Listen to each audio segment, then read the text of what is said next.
Let us listen to Brother Nestor Villanueva, a missionary, as he reflects on the 7 last words. Fourth word, my God, why hast thou forsaken me? Brother Nestor Villanueva. From the 6th hour until the 9th hour, darkness came over all the land. About the 9th hour, Jesus cried out in a loud voice, Eloi, Eloi, lama sabachthani, which means, my God, why have you forsaken me?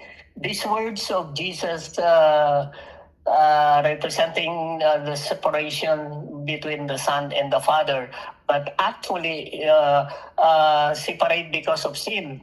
The Bible says because of sin we are separated from God. From the beginning, when God created Adam and Eve, there is a close and intimate relationship face to face. But because sin entered, they were separated from God. And so Jesus knows that he will be the price. He will sacrifice his life because that's a fulfillment of the prophecy. So he said, my God, why has you forsaken me? Now, we as his people, disciples of God, of Jesus Christ, sometimes there are moments that we can say we are forsaken by God.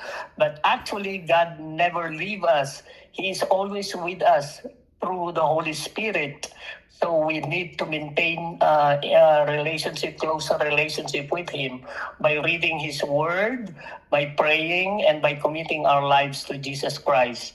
This is my God, why have you forsaken me?